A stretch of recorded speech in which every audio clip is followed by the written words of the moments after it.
Here we go. Checking 1, 2, checking 1, 2, 3.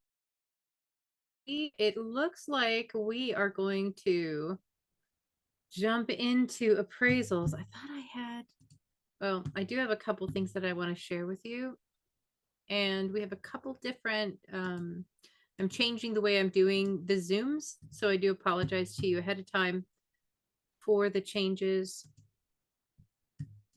I wanted to start out with us talking about the state exam, the California state exam for real estate.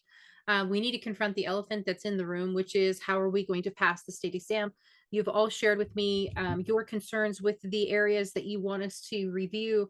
I do have a previous student named Natalie that is going to be coming into the Zoom late this evening if she can make it because she's working late. We were trying to negotiate a potential for her to drop in and just talk to you because she worked completely independently. She wasn't in any of the live lectures or any of the classes where I came in or I had guests that came in. And so it's kind of nice to have a different experience than the last two experiences that you've had with the students that have shared. But I want to talk to you about what the elephant in the room. One of the things that I've found with students is you will share with me what you want to know or what areas you want to hear more about. So let's talk about appraisals. And I'll put in the chat. And also for those of you that are on the replay crew, I will put in as well the Google Drive that I'm using that has this PowerPoint, because what's the point of doing a PowerPoint if you don't have the opportunity to be part of it as well, right? So I'm going to share that in chat right now, and then we will go from here. Interesting.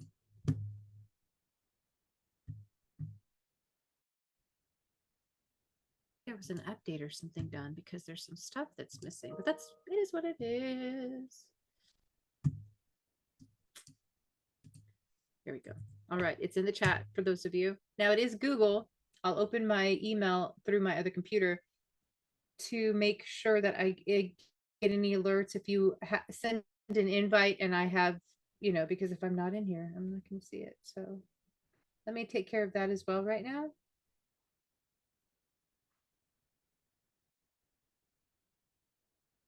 Most likely we'll end the night early. But I do want to give Natalie the opportunity to be able to come in and share with you guys, even for those of you that are going to be on the replay crew. I want you to be able to ask her questions, but I'm kind of tired.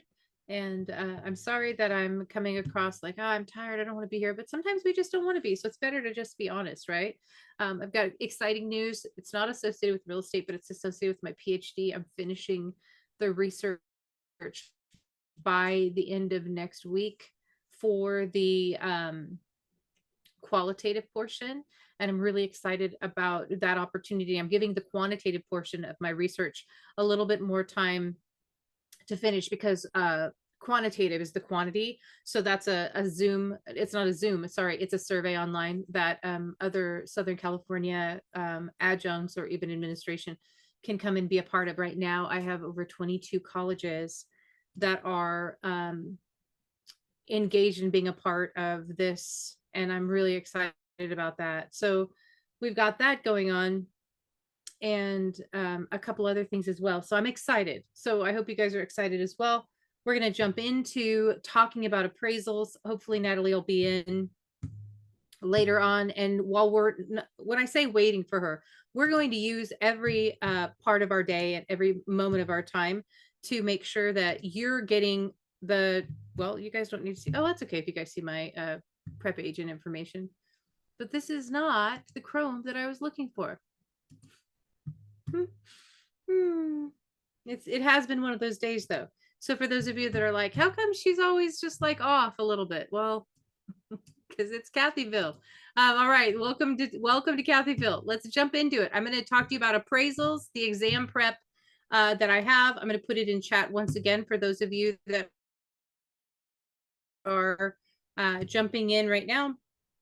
And for those of you, and I do have my email linked over here so that if anybody does try to go in and it says it needs a permission, you'll notice right here it says viewers are able to see this. You're able to see it as a viewer, but not as an editor. I really would love it if students didn't edit my slides more than I do. Although, if you guys want to work on the grammar side of it, I'm totally chill with that. Let's jump into it though, okay? So let's talk about appraisals, or let's talk about the process of appraisals. We can't just go, okay, these are the type of appraisals that are out there, without literally going, okay, there's appraisals, but we need, how do we get there? Well, we need to know a lot of terms and definitions associated with appraisals. So the biggest thing that we're looking at and we're focusing on is, what do you expect to see on the state exam? As an instructor, I'm about to sneeze. There's a sneeze on deck. Maybe not. Excuse me. God bless me. Okay. As an as an instructor, as somebody that took the state exam, however long ago, 20 some odd years ago, right? I don't see things the same way that students see things. And so I'm trying to remember that there is an elephant in the room. That elephant in the room is the fact that the majority of my students are either prepping to take the state exam, or they're going, okay, how quick can I take these classes to get to the point where I'm taking the state exam? And what do I have to do to take the state exam? And I've done a couple Zooms today with some students, and they're just like, what questions do I need to be able to answer? And I was like, all of them, with 70% retention of the answers. And that's not really what people want to hear, but let's talk about each of the areas that you're feeling that you need to be stronger in. So let's talk about appraisals today, okay? Now, when it comes to appraisals, we're finding out what the value of the property is. I heard someone say, I think it was within the last year, that basically when we bought, real estate agents sell used socks.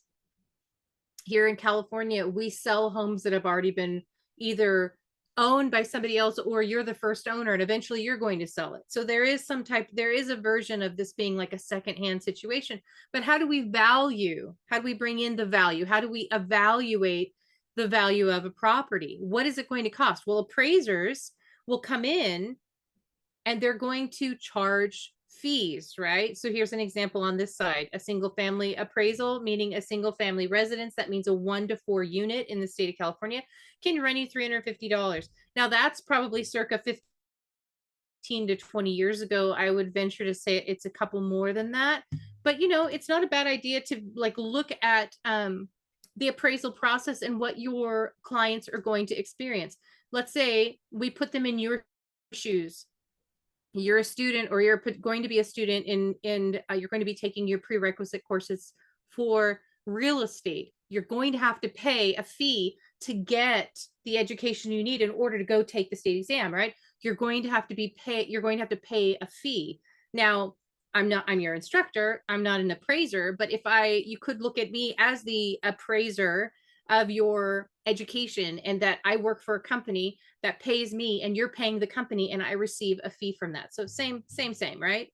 All right. So let's talk about the introduction to this experience of appraisals. Some of the most important services a listing agent or an agent in general can provide is to be familiar with the value of the property, or the worth of a property. And it is determined to be whatever it's determined to be. The client is going to want to be happy with what you have to say. How are you going to make the client happy? You might find that you can't make the client happy, but in reality, once you know the value of that property, you're going to be in a position where you can say, hey, these 4 houses just sold in your area for this amount of money, and because of that, this is the value, or this is the estimated value of the property that you have that we would like to list.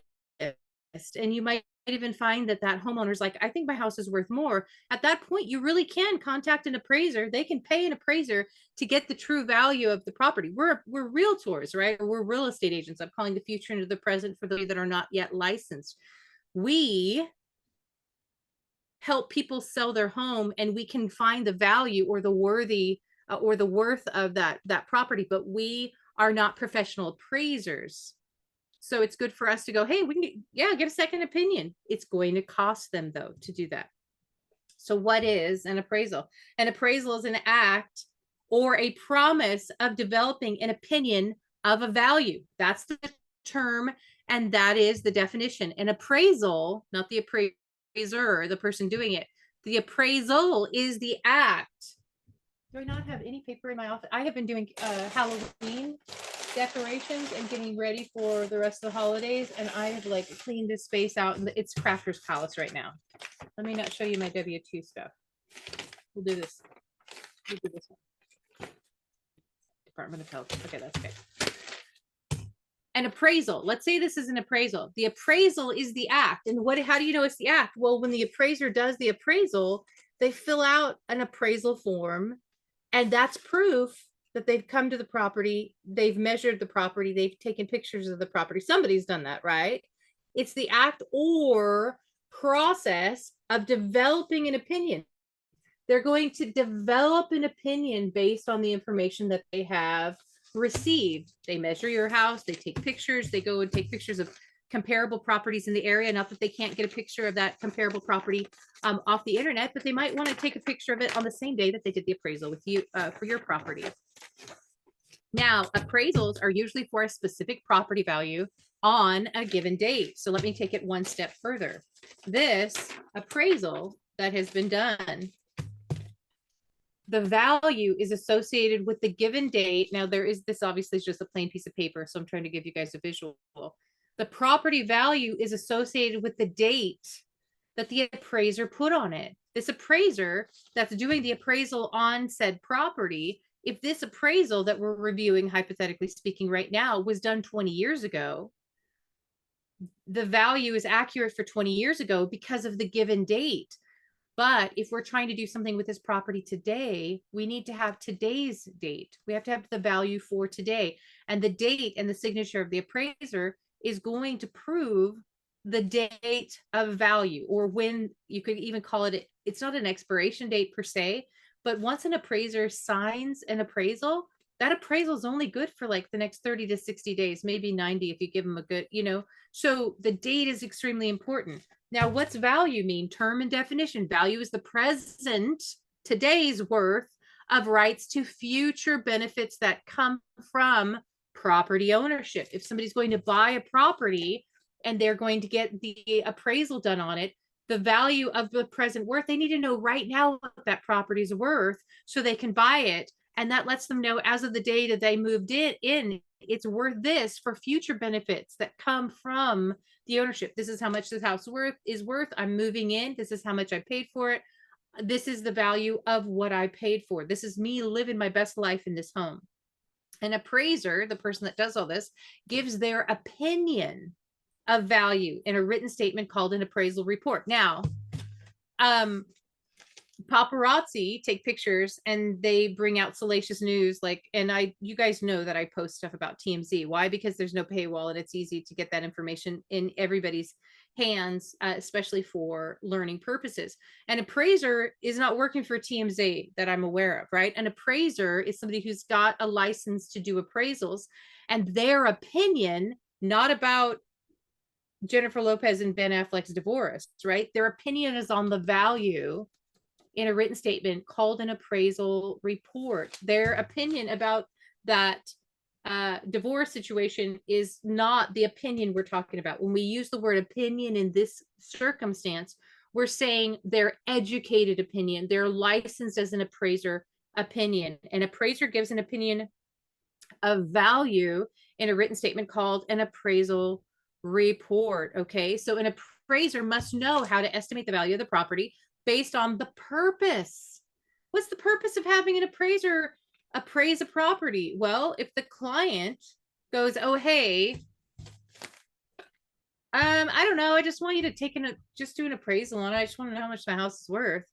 The appraiser is not going to do all of these pages, right? If this was an appraisal, the appraiser is probably going to go, oh, okay, well, your house is worth this based off this. They'll do it. It's called a short appraisal, or they'll give you like some basic information.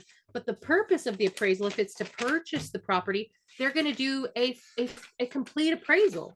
We'll go through the exact term and definition in the next few slides, but they're not going to go, they're not going to take the phone call and go, I think your house is worth $2 million. They're going to back it up by using comparables.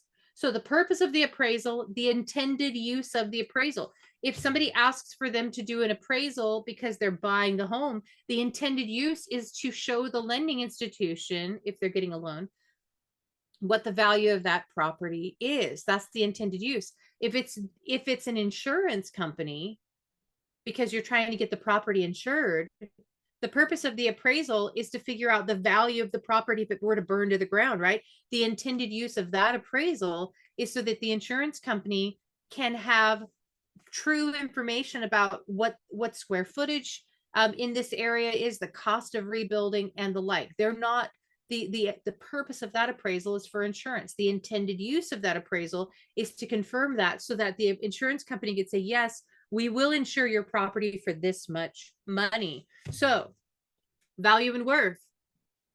The present and future anticipated enjoyment or profit from the ownership of a property would be the value and or the worth of the property. So the word value, or the words value and worth, are the present and future anticipated enjoyment or profit from the ownership of said property. Okay, the next two terms are important as well. Cost. Well, how much is it gonna cost? When I grew up, my dad would say stuff like, we'd be at the grocery store, and long story short, if you guys even know where Nob Hill is in Northern California, but there was a bunch of grocery stores. The very first one started in the little town that I lived in, and called Morgan Hill. And I'd go and I'd pick something up, and my dad said, how much does that cost? Well, why was he asking me? What was the cost, or what was the amount that was happening? Oops, sorry guys, my computer is computering. I guess we're gonna just find out the answer and come back to it. The cost represents expenses in acquiring or producing something.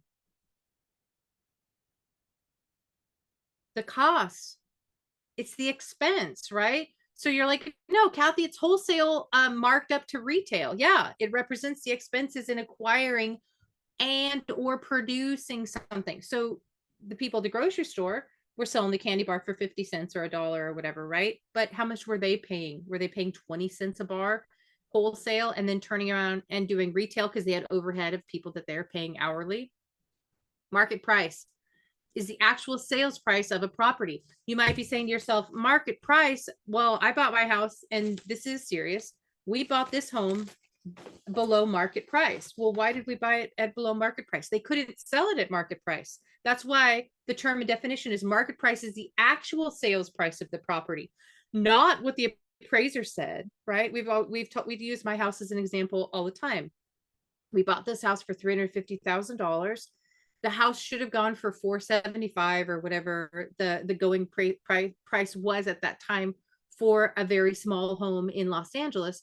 We just happened to get it because it needed a lot of work. We got it below the market price, or below market value. Market price is the actual sales price. So you're like, well, what is it? Market value or market price? Well, technically I apologize. I'm using words synonymous that don't work. So let's strike that and reverse it. Market price is what we paid, but market price is what we paid, but the value in the area, or the cost that people were seeing, or the house was listed at here, but they accepted here. They accepted the lower price because we actually were one of the top prices that came in. If you can believe it, we might have been able to get it for less, but we got it for the right price. So let's go back to what I was just talking about. Now, value or worth right here, because this is the next question that's going to be asked of you. Value or worth is the present and future anticipated enjoyment or profit from the ownership of property. It is the relationship between the thing desired and the purchaser. It is also the power of one commodity to attract other commodities in exchange. And you might be saying to yourself, Kathy, it's a lot of terminology for some small words. True. But if you have a question on the state exam that says the quote unquote, sorry, it's just the quote, the present and future anticipated enjoyment or profit from the ownership of property is a definition of one of the following. Is it economic function? Is it economic necessity? Is it effective public demand? Or is it value? Now, you might be saying to yourself, well, it doesn't say value or worth, or it doesn't say value / worth. That's okay. It doesn't have to say value / worth. What it needs to say is, so I just got a message. Hold on just a second. Yes, I'm going to give you guys the link again. Not again. I don't mean it in a negative way. I'm putting the link in chat again for those of you that are jumping in, so that you have the PowerPoint, and I will also have it on the recording. Okay. And you don't have to message. You can do private messages. I don't want you guys to feel any obligation to. You can unmute yourself and always chat in my class. You guys know that, but I'm just saying for those of you that don't know that. Okay. So the present and future anticipated enjoyment or profit from the ownership of property is value or worth, because the word they could have it could have said worth down here, but it said value or worth is the present and future anticipated enjoyment or profit from the ownership of a property. It is the relationship. I shouldn't do this because, well, it is a little bit like a bilateral contract. It is a relationship between the thing desired and the purchaser. Person wants to buy the property. It is also the power of one commodity to attract other commodities in exchange.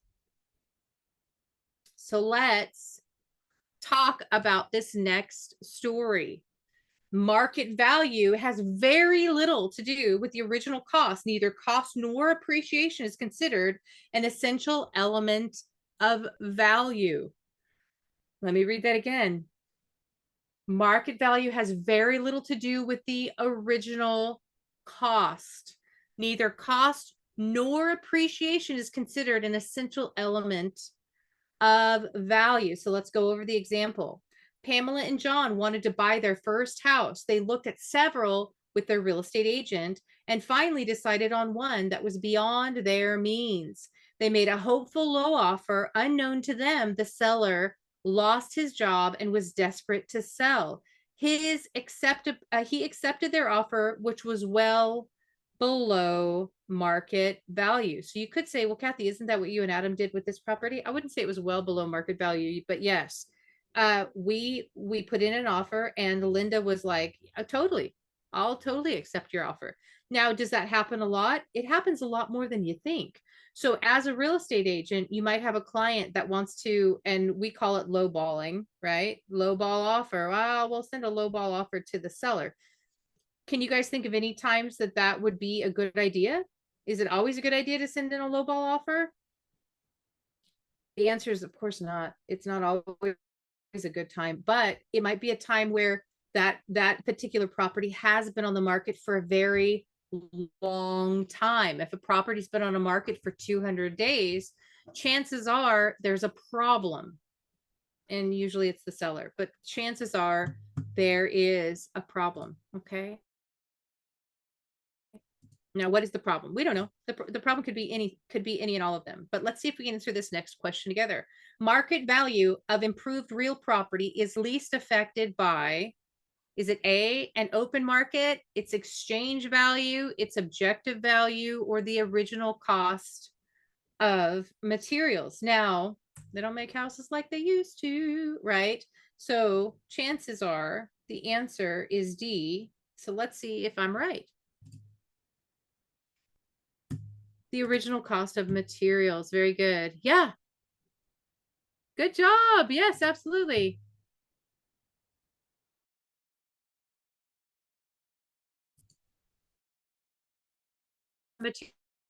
Improvement. Sorry.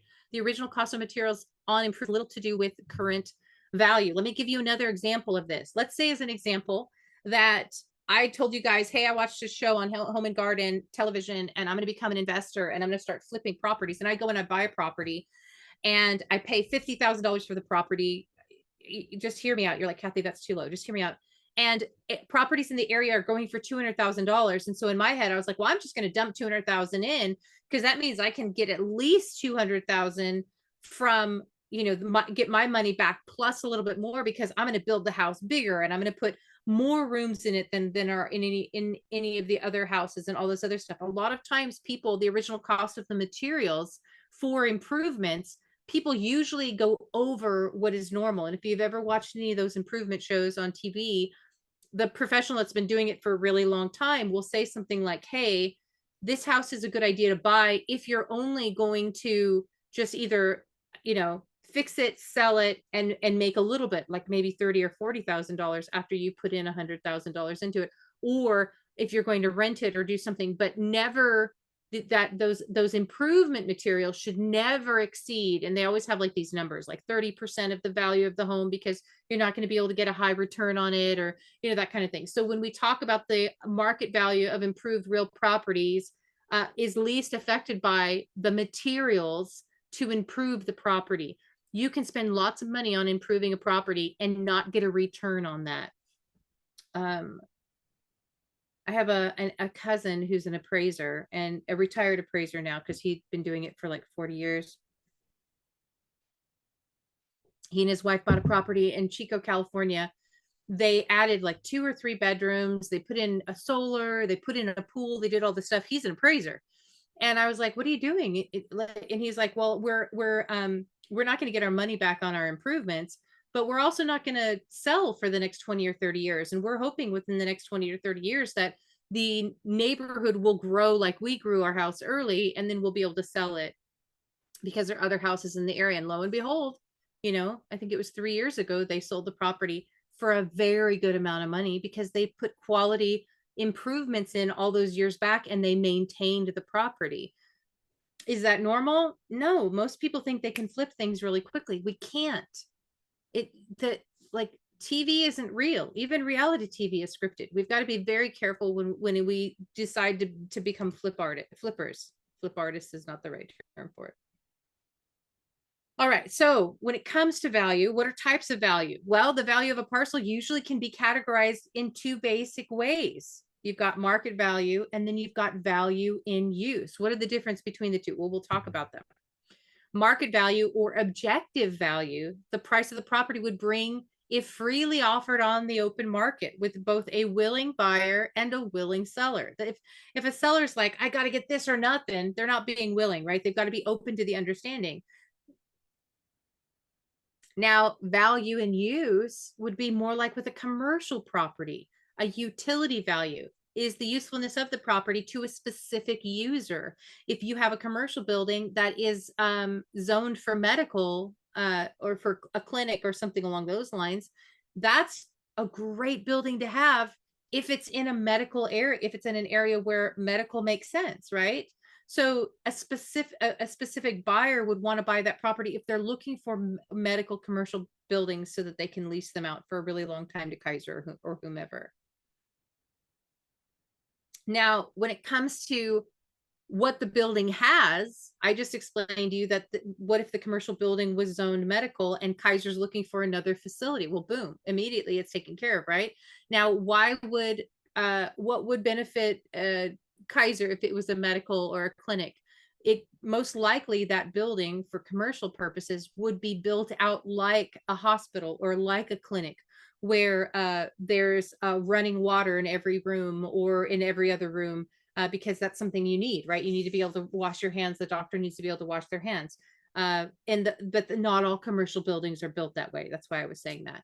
Now, features that add value to a property are called amenities. And commercial properties, a lot of times, commercial buildings are all set kind of the same way. They have offices on the outside. The interior of a commercial property usually has an elevator, and the bathrooms are usually by the elevator, which means the plumbing is right next to the elevator. All of the electrical units and stuff, a lot of that are set in particular places. That's commercial buildings. What about homes? What would the amenities be in a home? Every home, not every home, but in general, the majority of homes are 3-bedroom, 2-bathroom. That's the standard. For those of you that are like, Kathy, that's too small. The standard is the standard. That doesn't mean that you guys have a 3-bedroom, 2-bathroom. If you have a bigger house, awesome. If you have a smaller house, awesome. We have a smaller house. Like, whatever the situation, if you have a bigger house or the same size house, congratulations. I'm glad you guys have houses. I'm not being sarcastic when I say that. So what are the amenities that you have in your home? And are they amenities? Are they a sight for sore eyes? Let's talk about the definition. Subjective value is when a user's preferences regarding amenities actually decrease the value. And you might be saying to yourself, Kathy, that's a beautiful space. I love the green. Okay, cool. Now, there's nothing wrong with green. I actually particularly love green. I love gray. Black is like everything I have in my closet, but that's because then I don't have to think about trying to match anything. But that's my own like Einstein-y kind of thing. Not that I'm Einstein, but he had a thing about like having the same suit, multiples. So let's talk about the example that you see in front of you. Before listing a home, the owner remodeled the bathroom using their favorite color green. If the prospective buyer also likes this particular color green, they may be willing to pay more for the home with that remodeled bathroom. However, a person who prefers neutral colors may overlook the value of the remodel and offer considerably less for the home or look for a lower priced comparable property. And it also, there's a lot of people that don't like marble. This is beautiful, actually. It's very pretty, very dark. So the lighting obviously is set in such a way in both of these. These are two images of what I believe when I Googled it to be green bathrooms. This might not be your thing. You might also not like oval bathtubs in the center of the room or to the side of the shower. I don't know. But the value of a property, no matter how much money you spend. I don't know what it is with Jennifer Lopez. God bless her. Because honestly, I think, God help her family or whatever, because she's just been coming to my mind today, especially in the classes. But I recall her, she bought a property like 15 years ago or something. Again, a Home and Garden or a TLC or something else. One of those channels was talking about this beautiful renovated home that she purchased, and they spent, I think 10, I don't know, 100,000 probably in marble or something to redo the whole entire property. And when she bought the property, she took it back down to the studs and then redesigned it. And the person who had done all of that development was so angry. They're like, we had that marble imported from wherever. And oh, blah, blah, blah. But it's like, yeah, but she bought the property. She paid for the property, whatever you guys were asking for her to pay for the property. So you can be upset that she took everything out of the property, but the reality of the situation is the buyer, the value that developer saw in the property is subjective. They thought they did an amazing job, and who knows, maybe she put a green bathroom in, maybe she did a bathroom like these images and they had all white marble. Who knows? I don't know the situation, but just be aware that your clients might be really proud of the green bathroom. And we've done this in class too, where the pictures were lime green because that was more of the example, but the reality is it could be pastels and somebody wants green. So I just want to encourage you guys. Subjective value is the thing. So how do we Kathy, create value in a property? Go I'm ahead. sorry, I'm Kathy, I sorry. was just gonna say, that reminds me of bundle of rights. So, she modified it for her enjoyment, Yes. but somebody else might not um like it as much. When I was in the RV industry, I remember there was people that didn't like certain things and they would give a really low offer, and management would make a decision on whether they'd want to take it or not. So now it's making sense to me right now. That's market value, what somebody's willing to pay for it. Yeah. And then sometimes they would accept it, sometimes they would reject it. No, it's way too low. Somebody else will come by and buy it, and eventually somebody else would come over and buy it, and they'd buy it for um what they wanted to pay for it. Now, right now, when you said value, that reminds me of, in the RV industry, it was what they call an MSRP. The MSRP was what the manufacturer sent, so that's value. But then when a customer comes in, well, what kind of a deal are you going to give me? Are you going to knock off like $5,000 off? That's what I want to pay. So then there'd be the negotiation. So then that's market value.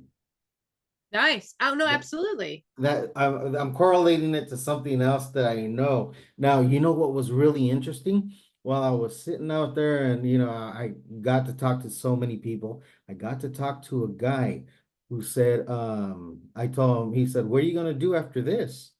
I go, "I don't know, I might take the real estate course. That I've always wanted to do that." And then he goes, "Oh, that's great." He goes, "I'm in specialty realty." And I'm like, "What's that? What do you mean?" And he said, I'm just bringing it up because you said earlier, there's certain amenities and it's value, what was it? Value of use or use. And he said, I focus on medical buildings. So if I have a dental office or if I have a hospital or something like that's what I sell. So he used to focus on only selling medical buildings. And I just wanted to bring that up because that was like something very interesting to me that, hey, wait a minute, value and use. That's what he was focusing on, value and use. And he used to sell like medical buildings, dental buildings, hospitals. He'd focus on those. And I just wanted to bring that up that I had run into that before. I didn't know it was called value and use though.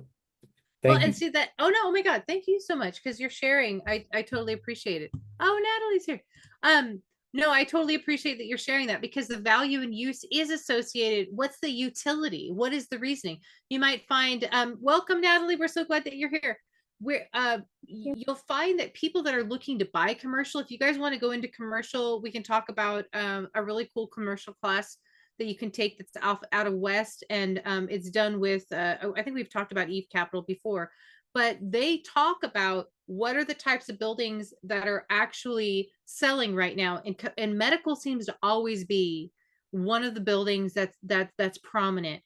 And because medical could be dental, it could be cosmetic, like a medical, that specific type of building is set, like we were talking about how there's water throughout the facility, not necessarily bathrooms throughout the facility because the bathrooms are public, but the way hospitals are set up. So the next time you guys, not that anyone needs to go to the hospital, I don't want to stress anyone out, or to the dental office, but the next time you go into a medical office, you're going to start going, oh, all the bathrooms are always like the bathrooms are by the elevator, or they're one hallway over. Every single one of the rooms that you go into, even in a clinic, has some type of a water, not water feature. I almost said feature, sorry. But the way the plumbing is situated in medical buildings, totally different than office buildings. They don't have a sink in every office, right? Unless, well, I mean, I don't think they do. But anyway, that being said, I'm gonna drop the screen. We'll come back to appraisals. I don't want anyone to feel any stress or pressure about that at all. Oh, maybe she's not coming back in. There she is. All right, Natalie. Now, I did preface that Natalie was jumping in and that she was going to be sharing about her experience taking real estate classes. Now, just to preface what's going on, Natalie did not take the classes live with me. Natalie took independent, right? All right, all right. Yeah. Feel free to unmute yourself and share with everybody. Yes, I did. Hi, everyone. Can you hear me okay? Yeah. Thank you. Hi, everybody. So yes, I was able to take Professor Khan's classes in spring, and she does prepare very well for everything that is needed for the exam. I would say, does anyone here studying? Is anyone studying right now for their exam? Or planning to take it soon?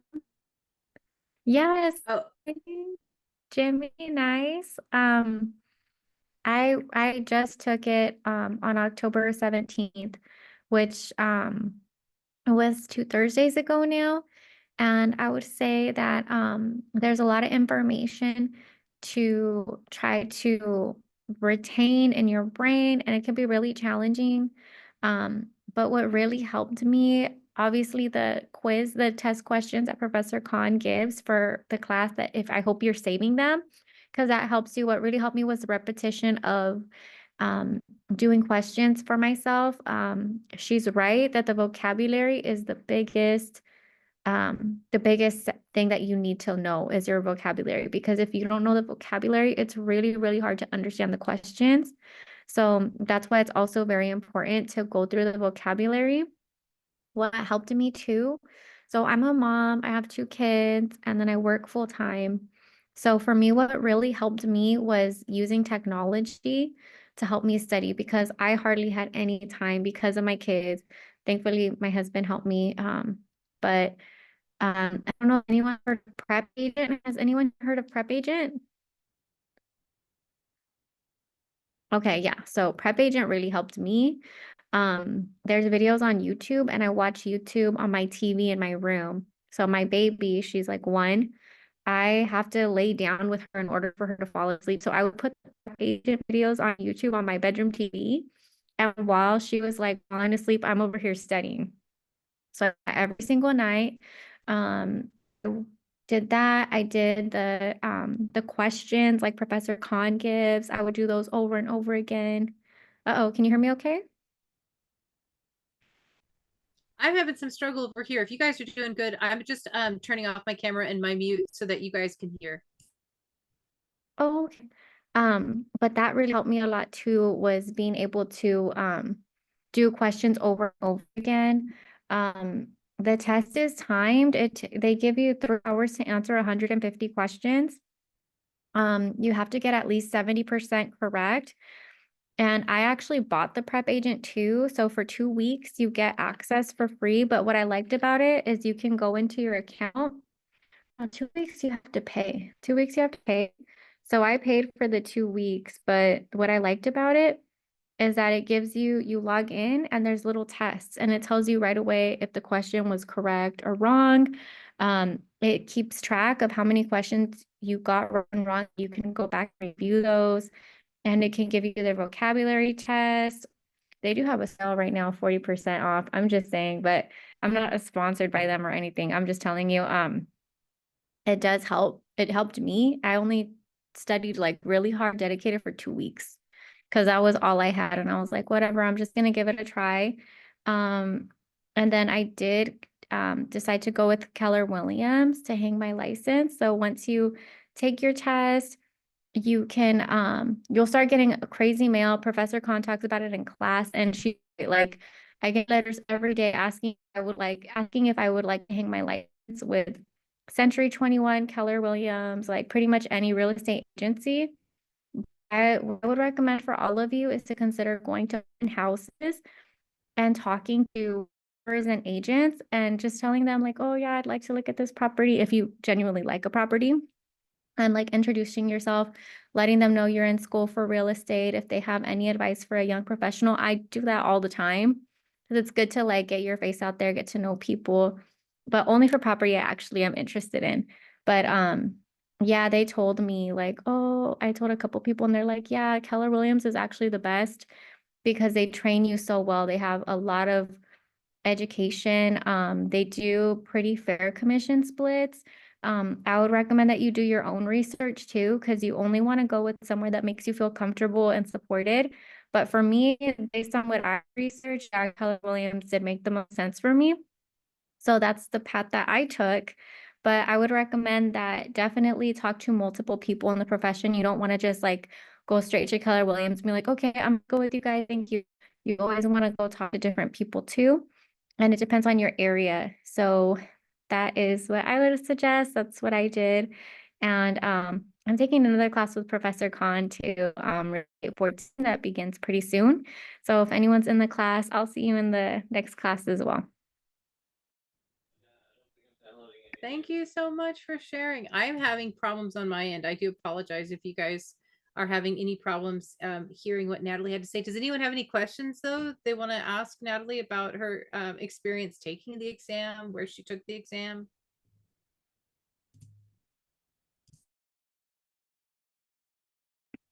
I can tell you, I took it in La Palma.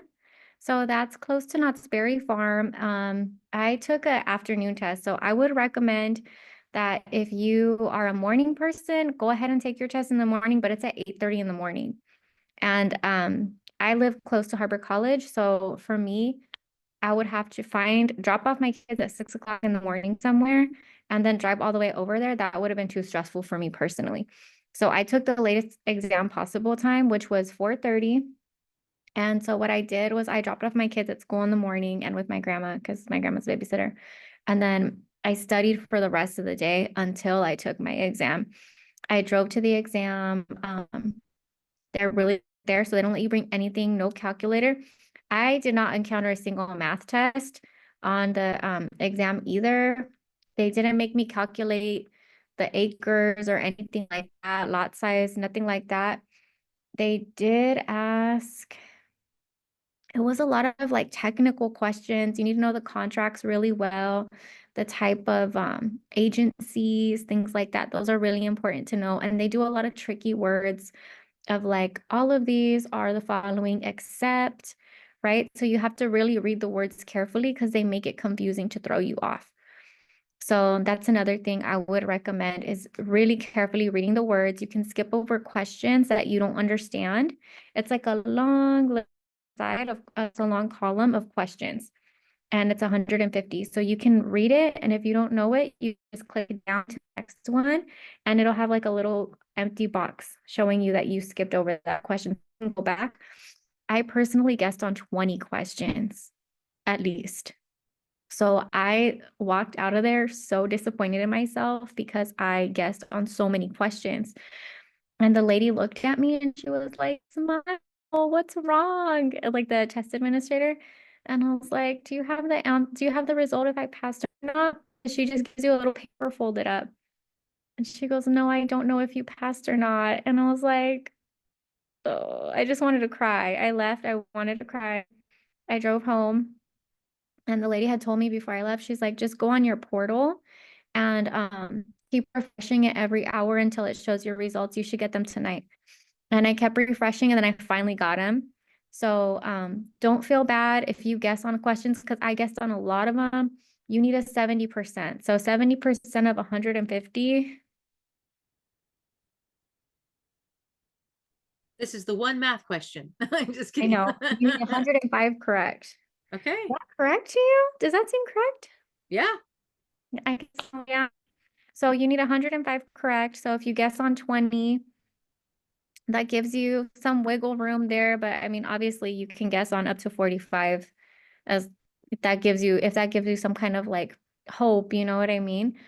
But yeah, I said also don't bring anything. They have lockers, but I mean, honestly, like I just brought my driver's license and my car keys. I left my phone in my car, everything, and they wouldn't even let me hold on to my car keys. They made me put my car keys in the locker. They're I was that gonna, yeah, I was gonna say that and part of that has to do with the fact that cameras are so small and they can be part of your keychain. Again, guys, I'm so sorry. My internet is so bad right now. I'm muting and I'm keeping my camera off because I don't want it to mess with what you guys experience because it's all coming through my Zoom account. But does anyone have any additional questions? I'm loving everything. So wait, you said your test was at 4:30? Yeah. I didn't even know they had them that late. I thought they were 8 and noon only. No, they gave me a 4:30. I will suggest too that what happens is you take the classes with Professor Khan, right? And then as soon as you're done, I recommend just go ahead and go on the Department of Real Estate website and do their packet of the paperwork that you need. And you turn in a big envelope in the mail with your transcripts from Harvard College, the paperwork filled out. They make you do a fingerprint scan. I did one close by at Harvard College, a live scan. That didn't take the same day that I went in the office, they gave me everything to turn in too. And then you mail it and it takes like 3 months to process for It them to took you give you 3 months? yeah. I turned in my paperwork in June and I didn't get to take my test till August. Oh, And what happens is they'll tell you like, oh, make a portal online, right? So go ahead and do that. And then I was expecting an email. They never emailed me. And I kept checking my portal and not getting any kind of notification. And then one day I randomly just went in there again. And then I was like, oh, you can sign up for your test now. And I was like, wow, that took quite a while. But then so I just signed up in 2 weeks and then I just kept refreshing too because sometimes they have like a lot of test days and times and sometimes they don't depending on the time that you log in. So I would suggest that you refresh a few times until you see a good day and time that works for you. So that way you give yourself adequate time to study. Also with the Americans with Disabilities Act, you should also ask if they provide accommodations for test takers if you do have services that you receive with special programs. I'm actually a counselor at Harvard College too. So that's why I recommend if you have, thank God. yeah, if you have any test anxiety or any kind of circumstances that affect your ability to take tests in an equitable environment, I would recommend that you reach out asking for accommodations pretty much as soon as you get your ability to take the test. I think they might ask in the application if you have a disability too. And they do, and online as well, because I think it might be Jimmy that's here in the Zoom that we did a Zoom. Jimmy, I apologize if it's not you, but I think it is. We actually went through the e-licensing application online together, and it did ask about a disability information, but we didn't well, I mean, Jimmy didn't say yes. Well, he didn't say yes because I mean, hello, it's his screen. I didn't, but it's good to know that you did the application process by paper. You didn't even go directly to e-licensing. So you went old school. Yeah, I did everything paper. That is awesome. Thank All you. right. As a side note, guys, this isn't about you. This isn't about you. This is about Harbor. Can I just send students to you so that students know what to expect? Because I have students reach out to me all the time and I don't know what counselor to send them to. And I'm sorry, guys, I'm totally taking this as a personal conversation, but I have students that that need more classes or they want to talk about the certificate program. And I'm like, who's your counselor? They're like, I don't have a counselor. I just signed up. And I was like, oh my God, you need to talk to someone about, anyway. I'll Yeah. email you. Yes, they're welcome to see me. And then I'm also the counselor in the transfer center. So right now is application season. If you're interested in pursuing real estate as a bachelor's degree, concentration under business administration, Cal Poly Pomona and Cal State LA, those two I know for certain have a real estate concentration. So does USC. Application season is now. If you're interested in applying to Cal State's, UC's, USC, you're welcome to make an appointment with me if you're interested in transfer and want assistance with verifying what you need to apply by. Also, if you have questions for me about submitting your application, things like that, I'd love to be a resource to you. Technically, I'm supposed to be the transfer counselor though. So sometimes, like if I have students out that want to see me for nursing for Harbor College or just for like Harbor College, like culinary, they'll sometimes I'm like, oh, you need to go to general counseling because I'm supposed to help with university applications and associate degrees for transfer. But I would say still stop by, come say hi to me. If you have questions for me, I can still answer things for you, make an appointment with you. Just tell them like, oh, I want to talk to Ms. Para about real estate and transferring for real estate too, because I have to do something of transfer for you as well. All right. So students, those of you that did not, because I teach at UCLA, Glendale Community Harbor, and then I teach with this online adult education. I do all the real estate for all of those. But there are students that are in here that are interested in taking additional classes, and there are students that need to do their continued ed to go through the brokers courses and stuff. So I just want to like direct them your way, not to put more stress and pressure on you. But if there is anybody that wants to stay in the gamut after the 3 classes, there are the courses for the brokers and other things that will help benefit you. And if you guys are interested in transferring, oh, thank you. I'm glad you put your email in there. Those of you that are interested in going further with this and getting a 4-year degree, this is a transfer process that is definitely possible. Does anyone else have any additional questions? Oh, and side note, guys, just when Natalie took the class from me, I didn't know that she worked at Harbor. So that's, for those of you that are like, oh, well, everybody that works together. No, we work together, but we don't work together, if that makes any sense. So do you guys have any additional questions that you have that you want to ask?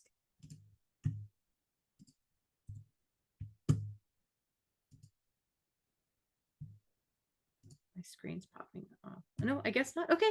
All right. Natalie, oh my God, it's so nice to see you. I mean, you might have seen me, but I have never seen you. So this is awesome.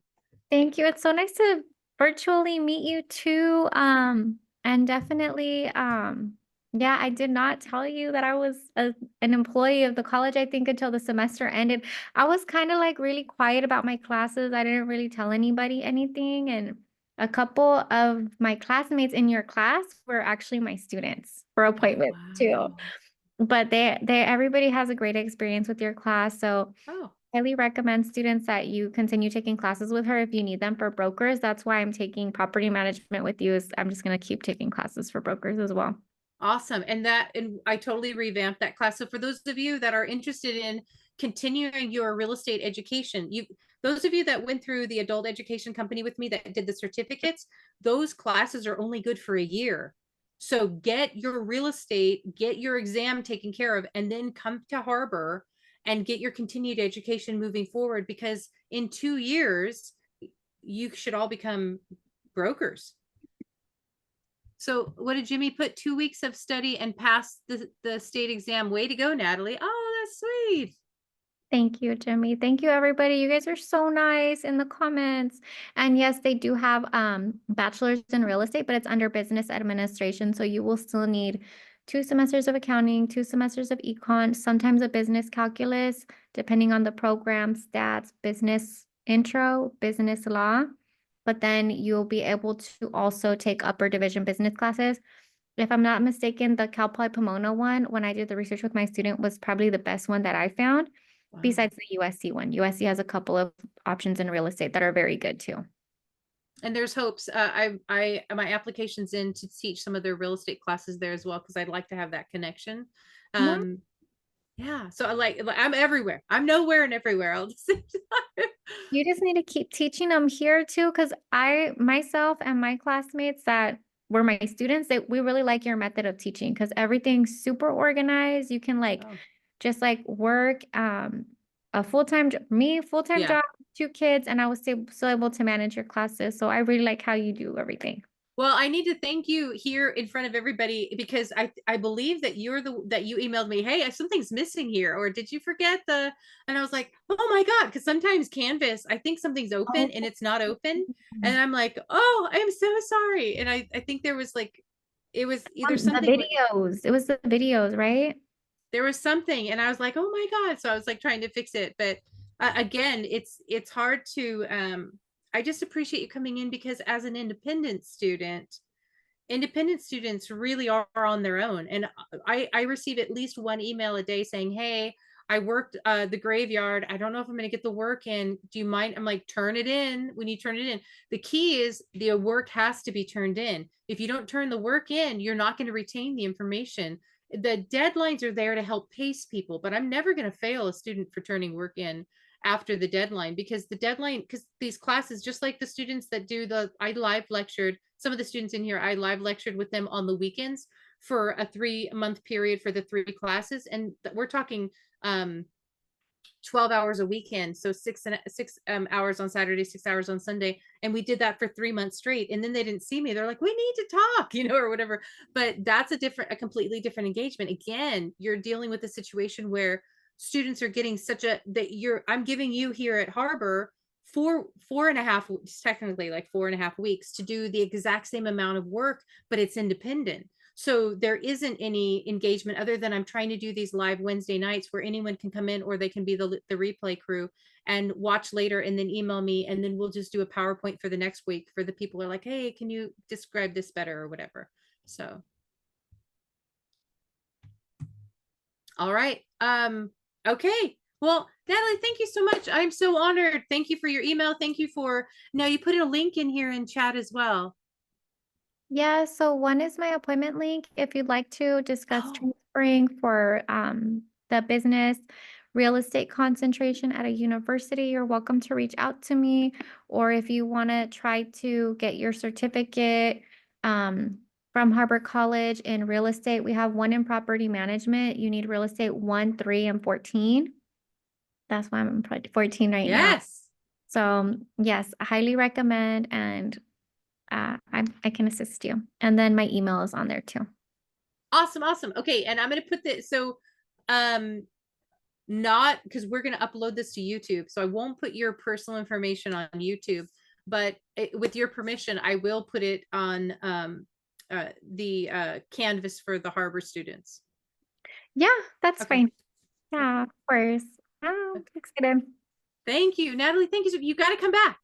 Yes. I want you to bring your broker in from Keller Williams so that the students can find out what the experience is like to work for Keller Williams. I mean, we can do this in January. It doesn't have to be next, Yeah, of course. No, definitely. I'll be in touch with you if you need anything from me, and then I'll talk to my broker and my colleagues too, because I'm gonna do my orientation probably next week.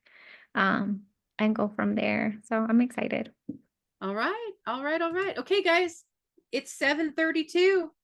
I don't want to keep you any longer. If you have any questions for Natalie, she's headed out. Are we good? No, news is always good news when it comes to Kathy, so I'm not worried. But I'll be in touch. Thank you so much. Have a good night. Thank you, you too. All right, everybody. Natalie's not the only one that should be getting the rest of her day done. If you guys want to go. We'll regroup again next week at about 6:30, 6:32, and we'll finish up on appraisals, and we'll start discussing the different acts and amendments that we need to know for the state exam to protect the consumer. All right. Thank you. Thank you. Thank you. Thank you. All right. So all good. Okay, good. So I'm going to upload this to YouTube, and we'll just have like appraisals part 2, and we'll just hit the ground running next week for that. Okay. All right. It was fun. We'll do this again. Be blessed, be encouraged, have a good evening. I do apologize that we're getting out at 7:33, but I'm grateful for each and every one of you. Do not forget to take care of yourself today. Okay. Give yourself a couple minutes to breathe. Give yourself 5 minutes to take a rest if you haven't done it yet. And if you've done it today, don't forget to do it tomorrow. And I will see you guys very soon. Okay. I'm an email away. I'm a text message away. I'm a Zoom away from helping you get to that next step in your real estate experience. Alrighty.